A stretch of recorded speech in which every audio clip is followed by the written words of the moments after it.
Hello everyone, and welcome back to our channel. Today, we read diving into one of the most epic and awe-inspiring stories ever told.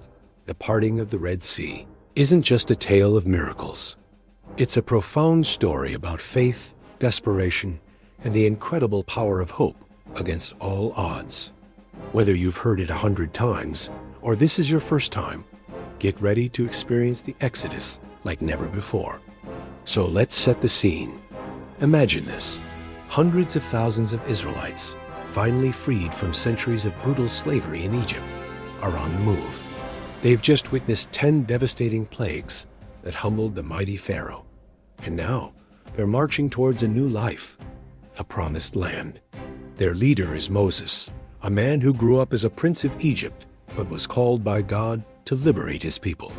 The mood is a mix of excitement, uncertainty, and sheer relief.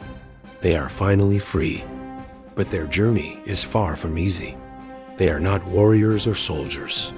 They are families, men, women, children, and the elderly, carrying everything they own. They're traveling through a harsh, unforgiving desert. Their destination? A land flowing with milk and honey, a promise made to their ancestors Abraham, Isaac, and Jacob. Guided by a pillar of cloud by day and a pillar of fire by night, a constant visible sign of God's presence, they press onward. Back in Egypt, however, Pharaoh is having second thoughts. The loss of his entire slave labor force is hitting the Egyptian economy hard. More than that, his pride is wounded. How could he, a god in his own eyes, be defeated so thoroughly? His heart hardens once again. Regret turns to rage. He summons his army, the most formidable military machine of the ancient world. We're talking about 600 of his best chariots, plus countless other chariots and soldiers, all armed to the teeth, thundering across the desert in pursuit. The Israelites, meanwhile, have reached a dead end. In front of them lies a massive body of water, the Red Sea. Behind them, a cloud of dust on the horizon grows larger and larger. The ground begins to tremble with the pounding of hooves and the rumble of chariot wheels. Panic rips through the camp. They are trapped.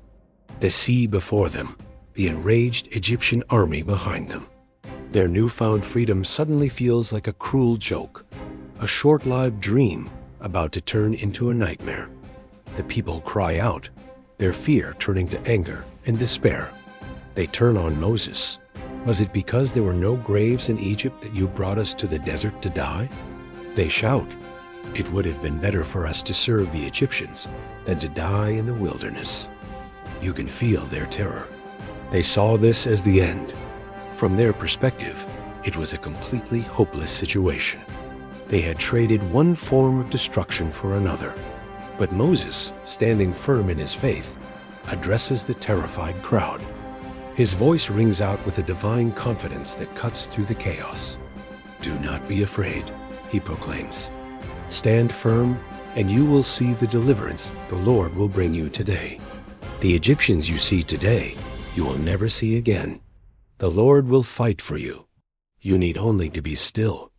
Imagine the courage it took to say that, with the enemy closing in and an impassable sea at his back. He was telling them to trust in a power they couldn't see, even when their physical eyes saw nothing but certain doom. Then God speaks to Moses. Why are you crying out to me? Tell the Israelites to move on. Raise your staff and stretch out your hand over the sea to divide the water so that the Israelites can go through. The sea on dry ground. The pillar of cloud, which had been leading them, now moves behind them, positioning itself between the Israelites and the Egyptians. It becomes a wall of darkness to the Egyptians, completely halting their advance, while it continues to provide light for the Israelites throughout the night. It's a divine barrier, buying them precious time. Following God's command, Moses stretches his hand out over the Red Sea, and then the impossible happens. A strong east wind begins to blow. All through the night, it howls, pushing the waters back. The sea doesn't just recede, it parts.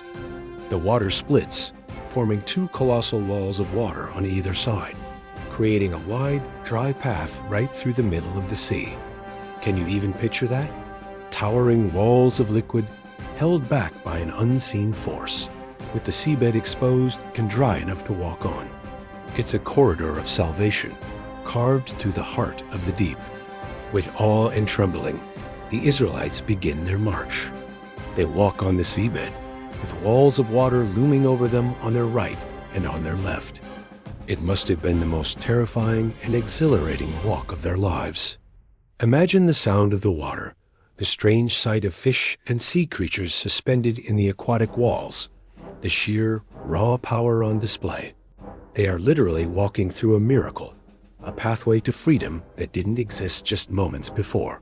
As the last of the Israelites reaches the other side, dawn begins to break. The Egyptians, who had been held back by the darkness, now see the path and the fleeing Israelites.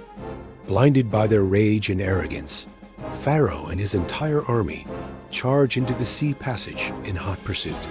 They don't see a miracle. They see an escape route they can use too.